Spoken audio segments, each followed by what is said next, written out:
In the quiet suburbs of Willow Creek, where manicured lawns hid more secrets than they revealed, Emily Hargrove was the self-appointed queen of the neighborhood. As president of the Homeowners Association, she ruled with an iron fist, enforcing rules that seemed petty but carried the weight of unspoken threats. One sweltering afternoon, she spotted an elderly man tending to roses in the garden of a grand, century-old Victorian house that everyone assumed was abandoned.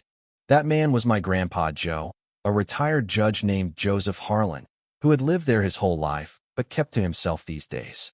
Emily marched over, her high heels clicking like accusations on the pavement.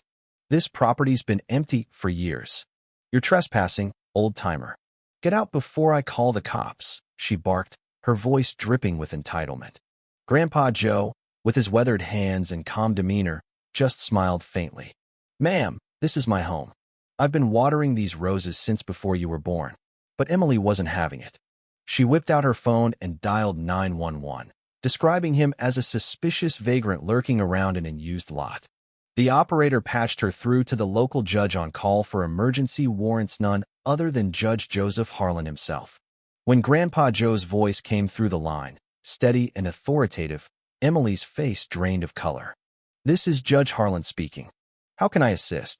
The phone slipped from her fingers, clattering to the ground. She stammered an apology, her eyes wide with terror, and bolted back to her pristine McMansion across the street, leaving Grandpa Joe shaking his head in bemusement.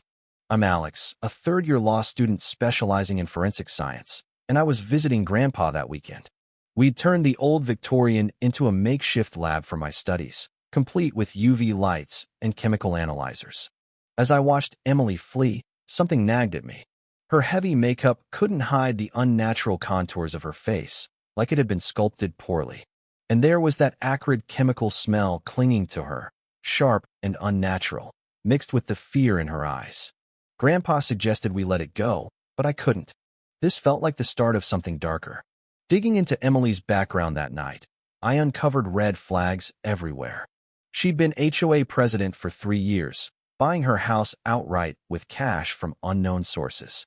Her aggressive campaigns had driven out families, and suspicious incidents plagued the neighborhood. The Henderson boy's sudden hospitalization with mysterious respiratory failure, old Mr. Wilson's accidental gas poisoning that left him bedridden, and Mrs. Lee's prized garden withering from what looked like chemical burns. Complaints to the city went nowhere, inspections were canceled, odors dismissed as sewer issues.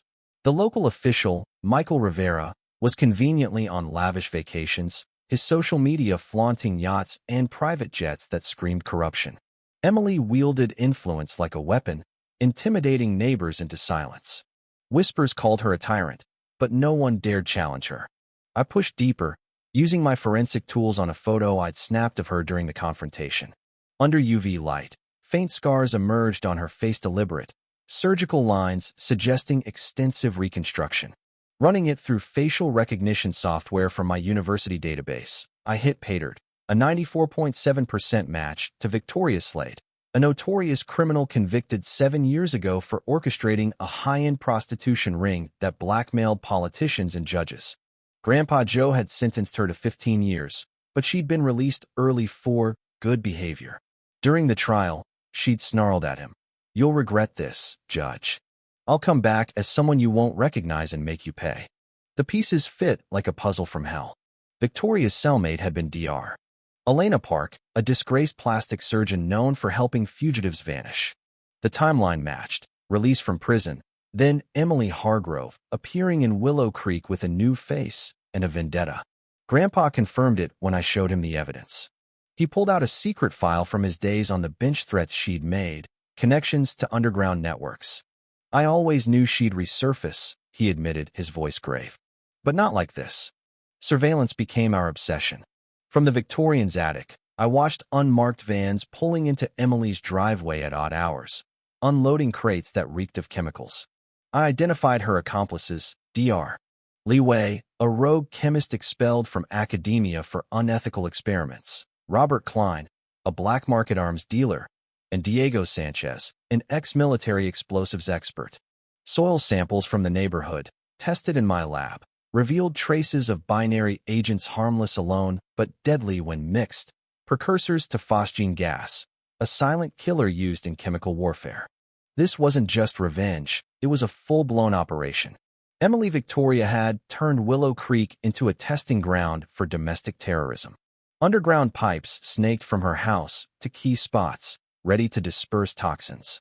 Her network extended to federal levels, resuming the blackmail that had made her rich, compromising officials with scandals, now amplified by threats of chemical attacks. The plan's climax? In 18 hours, they'd released the gas during a neighborhood event, targeting Grandpa Joe and me first, then causing mass casualties to cover their tracks. It was controversial as hell, implicating government insiders in a plot that could expose how deep corruption ran, from local bureaucrats to Washington elites. If word got out, it would spark riots, congressional hearings, and accusations of a deep state cover-up. Grandpa Joe revealed his ace. He'd been consulting for the FBI since retirement, keeping tabs on threats like this. The neighborhood was already under subtle surveillance drones, hidden cameras. We orchestrated an emergency HOA meeting in the community center, luring Emily there under the guise of resolving the trespassing issue. As neighbors gathered, tension crackled like static before a storm. I presented the evidence: ground-penetrating radar maps showing the pipe network, lab reports on the chemicals, the facial match. Grandpa stood tall, his judge's voice booming. Emily Hargrove is Victoria Slade, the woman I sent to prison. She's not here for relish, here for revenge, and she's poisoning us all. Chaos erupted. Emily lunged for a hidden panel, fingers fumbling to trigger the release valves. But FBI hazmat teams burst in, sealing the building. UV floodlights exposed her scars, twisting her face into a grotesque mask. Neighbors poured out testimonies, ignored pleas, unexplained illnesses, the fear she'd instilled. Alarms blared as detectors picked up rising toxin levels, activated a failsafe. In the frenzy, her accomplices turned on her like rats fleeing a sinking ship. Dr. Lee spilled everything for a plea deal. Formulas for the agents, identical setups in other cities, lists of compromised officials from senators to intelligence agents. Victoria's paranoia had doomed her. She'd overreached, blending personal vendetta with a grandiose scheme to blackmail the government into submission. It was a bombshell, proof that elite criminals could infiltrate suburbs, weaponize communities, and corrupt the system from within, sparking debates about surveillance, prison reform, and how rehabilitation often failed the public. As agents hauled Victoria away, screaming obscenities that echoed her trial threats, the neighborhood exhaled. Cleanup crews decontaminated homes. The local school shut temporarily while experts scrubbed the pipes. Residents rallied. Mrs. Henderson led support groups for the affected, turning tragedy into unity. Victoria got life without parole, her team lighter sentences for their betrayals. Corrupt officials like Rivera faced indictments, triggering nationwide investigations and calls for sweeping prison changes to prevent such monsters from slipping back into society. Grandpa Joe's testimony in court was a masterclass in justice. Vigilance isn't optional, it's our shield against those who hide in plain sight. For me, it solidified why I pursued forensics, to unmask threats before they strike. We installed advanced detection systems in the old Victorian, turning it into a fortress of truth. In the end, suburbs like Willow Creek prove that danger lurks behind picket fences, but knowledge and community can dismantle even the most insidious plots. Stay alert. Who knows what your HOA president is really up to?